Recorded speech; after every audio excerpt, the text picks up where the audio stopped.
This is something that I'm surprised I didn't really talk about all that much in the past. Back when the reviewer boom was at a fever pitch and was kind of winding down, a lot of YouTubers were making parody reviews based off of many of the infamous YouTube reviewers at the time, like the Irate Gamer, Game Dude, and some of the people from That Guy with the Glasses. And while many of these are quite funny, I think most of them have aged really poorly. Many of the videos just make the same jokes involving the reviewer in question being incompetent, and how they use scatological humor and sex jokes in place of actual writing, and how much they love James's sweet, sweet banana juice. And eventually, a lot of these videos just kind of mesh together and into one sort of amorphous in-joke that many younger YouTube viewers probably wouldn't even get since they didn't grow up in this time period.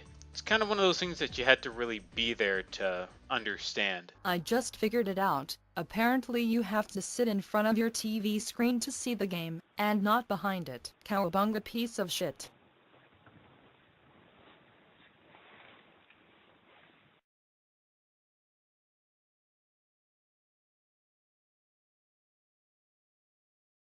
Why the fuck is this game called Sunset Riders? This game doesn't take place during a sunset, but after doing some research, I found out that the original title of the game was 2 PM Raiders. Sunset Riders, more like Knight Rider. But going back to a previous video I made years ago about Ron Standard and how his review parodies were more absurdist breakdowns of modern reviewing in general. His posh British accent, a la Jim Sterling and Yahtzee, gave off this air of credibility and wisdom. But eventually his facade just gets dashed into pieces when he starts talking. I nearly cried with joy. I felt happy, overjoyed, aroused, excited. The trouble was that all these extreme emotions came to me at exactly the same time. The exact second, as one kind of uber emotion.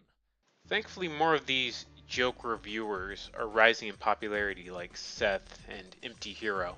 The former makes well-researched observations with breakneck editing, while peppering in the esoteric political humor that only the most seasoned members of Poll can understand. And while the latter makes crass yet insightful quips, and seems to be a boy lover, if you know what I mean. He likes the boys. Opie and Anthony.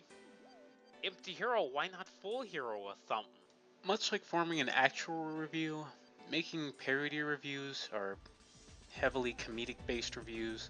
If you rely on a gimmick that's too familiar, people will grow tired of it because it'll become stale and derivative. Though if you try something too out there and off the wall, it'll just end up alienating your audience. It's all about finding that sweet spot. Anyways, thanks for watching. This was just kind of a short video I wanted to cobble together. I actually wanted to finish this before I left on my trip, but I ended up kind of slacking off on it and had to do it when I returned home. But I'll probably have some more hardier content later. And once again, if you have another request, just let me know. And I will see you later.